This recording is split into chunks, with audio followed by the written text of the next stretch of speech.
The iPhone 14 Pro Max price increase explained by ultra-wide camera specs leak. Apart from the main iPhone 14 Pro camera sensor, Apple is expected to upgrade the ultra-wide camera of the Pro models, advises reputed analyst Ming-Chi Kuo, and this time around he gives the exact specifications. We've heard from other sources that the ultra-wide cameras of the iPhone 14 Pro and iPhone 14 Pro Max are getting an upgrade too, but didn't know in what way: sensor size, or pixel count. Well, thanks to the ever-observant Mr. Kuo and his supply chain sources, we now know that Apple is preparing a veritable camera kick for its Pro line fans. Apple iPhone 14 Pro Max ultra-wide camera specs.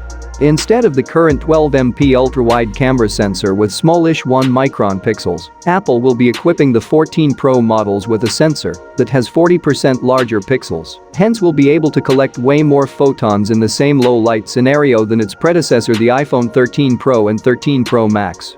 Coupled with quadrupling the camera resolution of the main iPhone 14 Pro and 14 Pro Max cameras to 48MP, likely to be able to introduce 8K video capturing abilities that demand at least a 33MP sensor size, Apple will be differentiating the Pro models rather significantly.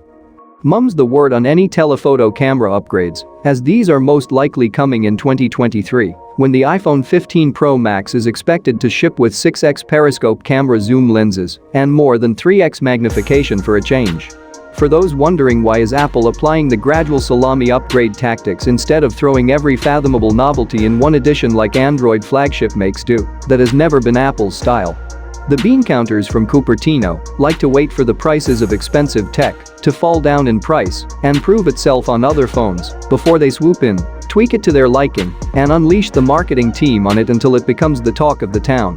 Apple has half of the US public locked as customers anyway, so incremental upgrades have worked ever since the OG iPhone's appearance in AT&T's roster way back in 2007. High component costs necessitated the iPhone 14 Pro price bump. Ming-Chi Kuo even listed the component suppliers that won Apple's ultra-wide camera upgrade orders: Sony for the sensor, Minebea and Largan for the voice coil monitor, and LG for the actual camera module packaging, but warned they will charge much more this year.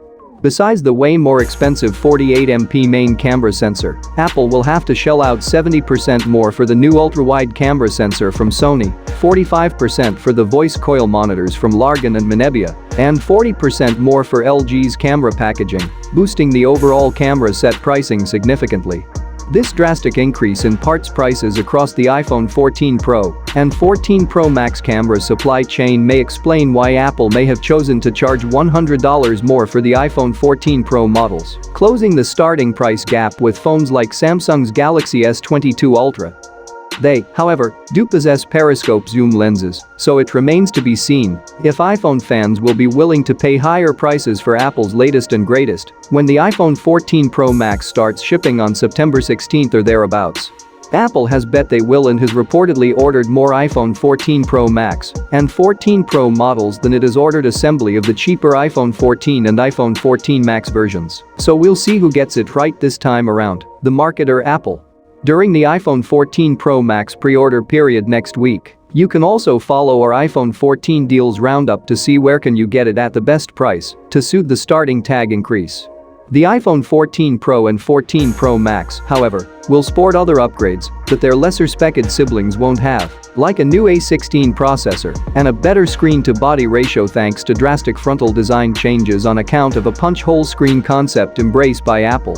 Thus, its bean counters may again hit the nail on the head and sell more Pro models than regular iPhone 14s for a change, at least in the initial pre-order period. Inflation and purchasing power be damned.